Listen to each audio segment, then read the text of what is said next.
আপনার মেয়ে কি ধর্ষণ করছে এমন কিছু? না মানে মেয়ে বলে দর্শন করেনি, যা করে চুপড়ি দিয়ে বলে করেছে, মানে যেটুকু আমি শুনেছি যে আপনাদের মাধ্যমে তো মেয়ে বললো। আচ্ছা, আমরা গত কয়েকদিন আগে একটা সোশ্যাল মিডিয়ায় তোমার একটা নিউজ দেখেছিলাম, যেখানে তুমি বলেছো যে তোমার বাবাকে রেখে তোমার মা আরেকজনকে বিয়ে করে, যার নাম হচ্ছে জুনিয়র সাকিব, এবং সে নাকি তোমার সাথে খারাপ বা অশোভন আচরণ করে। এই বিষয়টা নিয়ে একটু কথা বলো। আচ্ছা, কি হয়েছিল সেদিন বলো তো? সেদিন প্রথমে আমরা যখন নারায়ণগঞ্জ বন্দর বাসায় ভাড়া থাকি, তখন এই যে আমার জায়গার ওখানে গেছিলো, পরে আমাকে রেখে গেছিলো, পরে আমার বুকে হাত দিছে আর লিপ কিস করছে।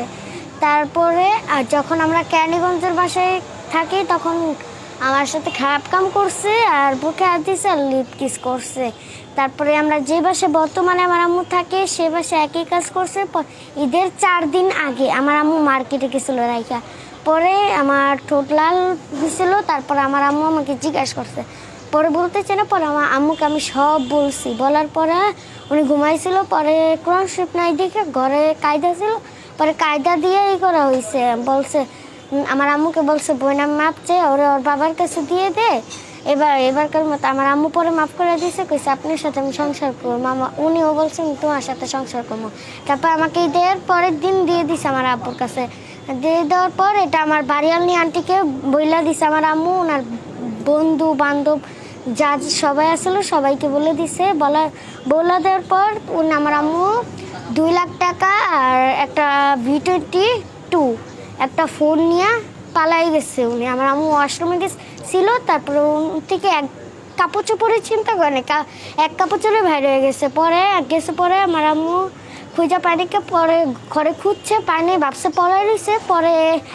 পরের দিন দেখে কি উনি দেখে কি ওনাদের দেশে উনি টিকটক করছে। টিকটক করার পর ওদিন আমার আম্মু আবার আমার ভাইরা বাসায় ছিল, আমার আম্মা একা চলে গেছে মাদারীপুরে। পরে আমার আম্মু গেছে, পরে ওনার চাচি অন্তরা গেছে। পরে প্রথমে জানলা উকি দেওয়ার পরে দেখি কি মেয়েদের সাথে চ্যাটিং করতেছে।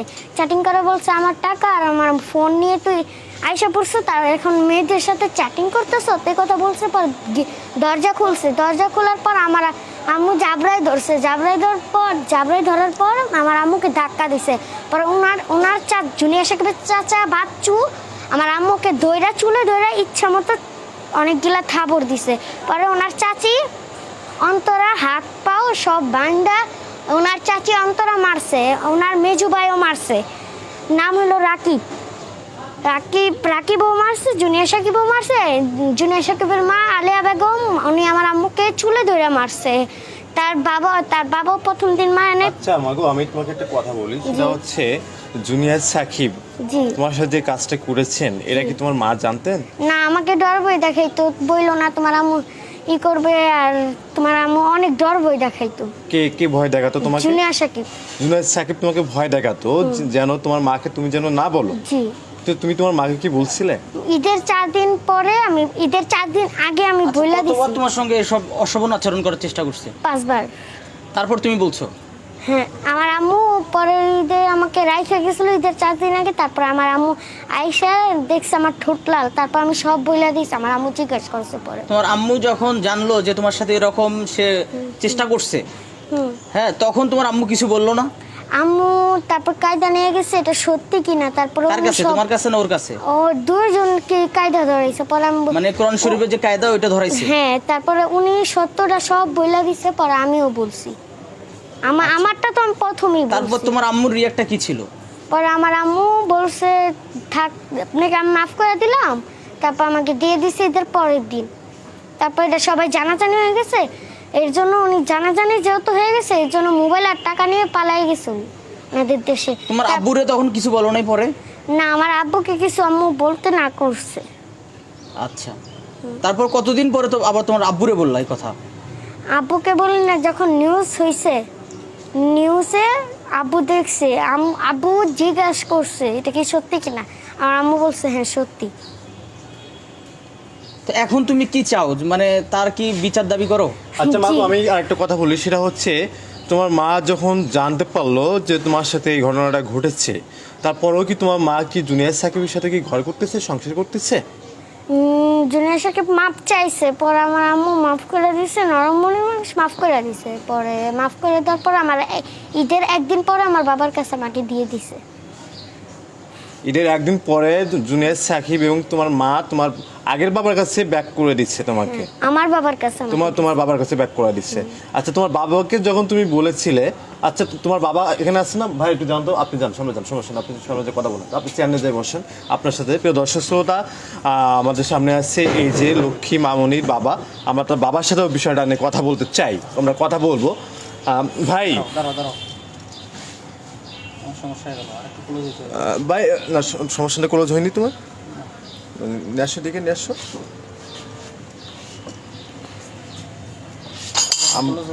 দর্শক শ্রোতা একটু লাইনে থাকেন, আমরা একটু তার বাবার সাথে কথা বলবো। এই বিষয়টা অবশ্যই তার বাবার সাথে আমাদের কথা বলার দরকার আছে। ওকে ভাই, এই যে পাশে যে মেয়েটা রয়েছে, মেয়েটা কি হয় আপনার? আমার মেয়ে হয়। আপনার নিজের মেয়ে হয়? হ্যাঁ, আমার নিজের মেয়ে হয় ভাই। আর জুনিয়র সাকিব যে ছেলেটার নাম আমরা বলতেছি, ওই ছেলেটা মূলত কে, আপনি একটু বলবেন আমাদেরকে? ওই ছেলেটা মনে করেন আপনার আমার স্ত্রীর সাথে, বর্তমানে আমার স্ত্রীর হাজবেন্ড। বর্তমান আপনার স্ত্রীর হাজবেন্ড? জি। আচ্ছা, ওই যে জুনিয়র সাকিব যে কাজটা করেছে আপনার মেয়ের সাথে, এই বিষয়টা কি আপনি জানতেন? না, প্রথম অবস্থায় জানতাম না, আমি মিডিয়ার মাধ্যমে জানছি জিনিসটা। মিডিয়ার মাধ্যমে আপনি জানতেন? আগে জানতেন না? না, আগে জানতাম, পরে জানতেন। টোটালি জানতাম। আচ্ছা, এই বিষয়টা জানার পরে আপনি কি করছেন একটু বলবেন আমাদের? আচ্ছা, আমি ভাইয়া আমি জিনিসটা জানতাম না। আমার মেয়েও যে আমার কাছে ঈদের পরের দিন যখন দিয়ে দিল, তখন খালি এর আগে বলছে, তোর মেয়ে কি তুই ভালো চাস, তোর মেয়ে যদি তুই ভালো চাস তাহলে তোর মেয়ে তোর কাছে রাখ। তখন সে ঘটনা খুলে বলেন না, খুলে তখন বলেন। এই জিনিসটা কি বলেছে? এটা আমার ওয়াইফ আমাকে বলেছে। আচ্ছা, হ্যাঁ। শিখা আমাকে বলেছে, তোর মেয়ের যদি ভালো চাস, তোর মেয়েকে যদি তুই বাঁচাতে চাস, তোর মেয়েকে তুই নিয়ে রাখ।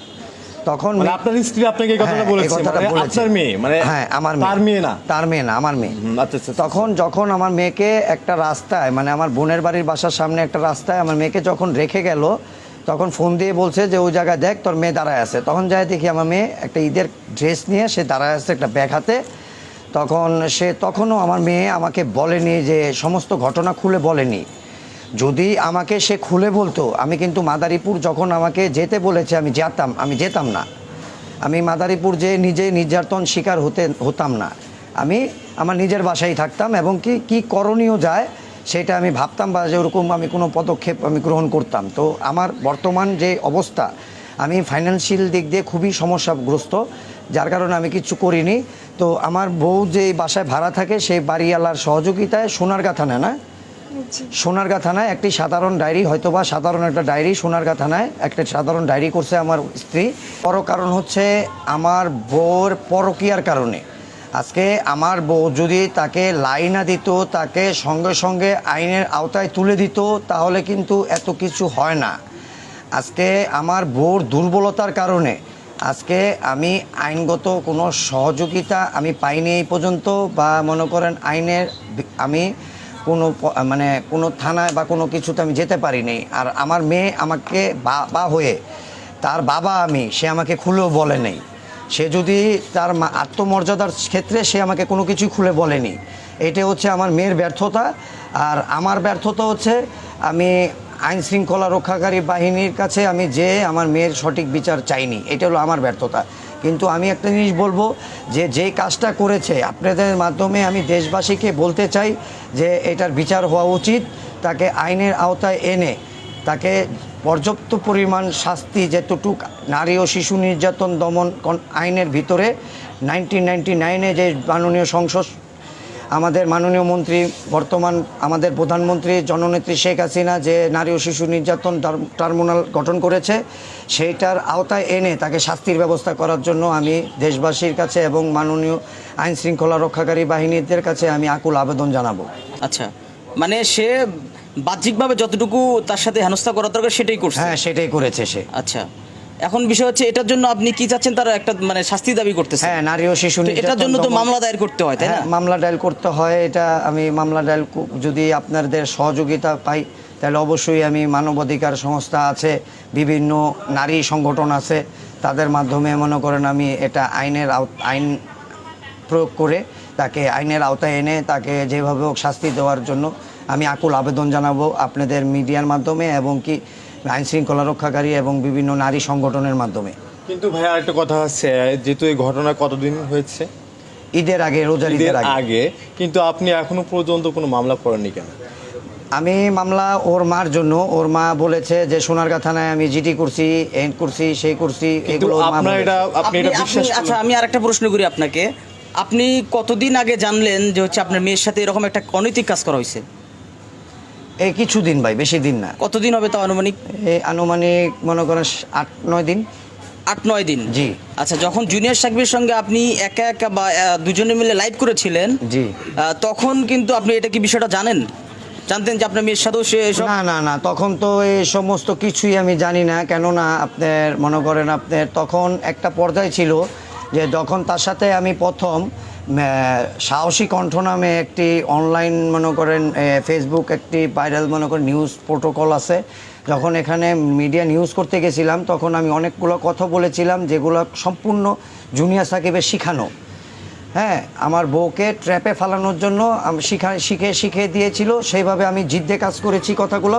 কেননা মনে করেন আমার স্ত্রী যখন দেখেছি যে আমার সামনে জুনিয়র সাকিবকে পেঁচিয়ে ধরছে, তখন কিন্তু আমার হিতে কোনো সেন্স ছিল না।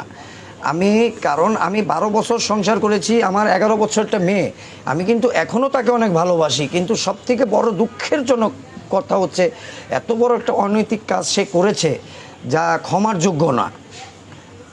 দেশ কন্ট্রোল করছে একজন নারী, যে আমাদের প্রধানমন্ত্রী জননেত্রী শেখ হাসিনা। আমি তার কাছে আকুল আবেদন জানাবো, আমার এই শিশু বাচ্চার আমি খুবই অর্থনৈতিকভাবে খুবই ক্ষতিগ্রস্ত ব্যক্তি। আমি আকুল আবেদন জানাবো আপনাদের মাধ্যমে নারী সংগঠনগুলো এবং কি মানবাধিকার সংস্থাগুলো যে আমার এই ব্যাপারটা একটু আপনারা সবাই দেখবেন এবং এটা নিয়ে আপনারা একটা ইনকোয়ারি করে যেটা সুস্থ, যেটা সঠিক, সেভাবে আপনারা একটা পদক্ষেপ গ্রহণ আপনি করবেন। কিন্তু একটা কথা বলেছিলেন যে গুলশানে ভালো জায়গায় আপনার ওয়াইফকে রেখেছিলেন, জি, বা আপনার টাকা পয়সাও ছিল, কিন্তু এখন হঠাৎ কি হয়ে গেল যে আপনার ফিনান্সিয়াল যে মানে প্রবলেম? আমি গুলশানের যে ব্যাপারটা বলেছিলাম সেটা হচ্ছে আমার বাড়ি মাওয়া। আমার বাড়িটা অনেক বড়, আমাদের বাড়িতে দেখা যায় মনে করেন আমাদের এক বাড়ি থেকে আমাদের পাশের বাড়িতে দূরত্বটা অনেক, মানে আমরা কিন্তু খুবই খোলামেলা বাড়িটা, তো ওইটাকে আমরা গুলশান বলেছিলাম। আর সাকিব যে বাসাটায় থাকে সেখানে হলো ঘনবসতি, হ্যাঁ, মানে এক ঘরের সাথে আরেক ঘর, তো সেটা বস্তির মতন দেখা যাচ্ছে, সেজন্য বলেছিলাম আমি যে ওইটা করাইল বস্তি। তো এইটাই কম্পেয়ারটা করেছিলাম যে তুমি আমার বাড়ি গুলশান রেখে তুমি কিভাবে করাইল বস্তির ভিতরে গেলা, আমি সেটা বুঝিয়েছিলাম ভাইয়া। আচ্ছা, বিষয়টা এরকম ছিল? হ্যাঁ, বিষয়টা এরকম ছিল। আচ্ছা, এখন আপনি কি চাচ্ছেন? আপনার মেয়ের সাথে যেহেতু এরকম একটা অনৈতিক কাজ করেছে এবং সে কিন্তু একটা সাক্ষাৎকারে বলেছে যে আমার ডিএনএ টেস্ট করানো হোক, তার এরকম একটা কথা বলেছিল। আচ্ছা, সে ডিএনএ টেস্ট করে মানে একটা হলো ইন্টারনাল, একটা হলো আউটারনাল। এখন আপনি আউটারনাল কাজ করেছেন, সেটা তো ডিএনএ টেস্ট করালে হবে না। আপনি যদি ইন্টারনাল করতেন তাহলে অবশ্যই আমি ডিএনএ টেস্ট করাতাম। তার মানে আপনি বলতে চাচ্ছেন যে জুনিয়র সাকিব বলেছে আপনার মেয়ের জন্য যে ডিএনএ টেস্ট করানোর জন্য, আপনি যেটা বললেন যে হচ্ছে সে মানে ইন্টারনাল এবং হচ্ছে যেটা বললেন আউটারনাল। আচ্ছা, এই আউটারনাল করেছে সে, হ্যাঁ, এজন্য ডিএনএ টেস্ট করলে ধরা পড়বে না? না না, ধরা পড়বে না। আচ্ছা, এখন যেহেতু সে এই কাজটা করে ফেলছে, এখন আপনার বর্তমান প্রিপারেশন কি করতে চাচ্ছেন?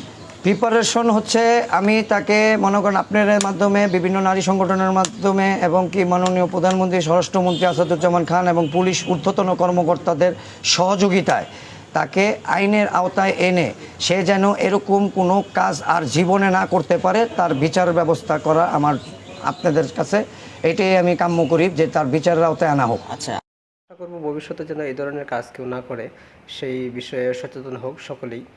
সবার প্রতি অনুরোধ রাখছি, আপনারা বলেও এই কাজগুলো কখনো করবেন না। যদি স্বামীর সাথে বনাবটি না হয় তাহলে আপনারা বিচ্ছেদ নিতে পারেন, সেটা ইসলামী শরিয়া অনুযায়ী বৈধতা রয়েছে।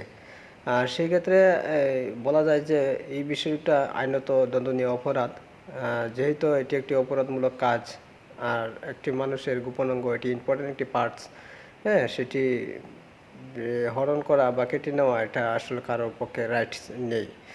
তো সেই ক্ষেত্রে আমি মনে করি যে এই কাজটি আসলে অন্যায় হয়েছে। তারপরেও আমরা শুনবো জুনিয়র সাকিবের কাছ থেকে বিষয়টা কি হয়েছিল, কিভাবে কী হয়েছিল, আসলে আমরা নিজেরাই তার মুখ থেকে শুনি বিস্তারিত, তাহলে আমরা সহজে হয়তো বুঝতে পারবো আরও অনেক কিছুই। ধন্যবাদ সবাইকে।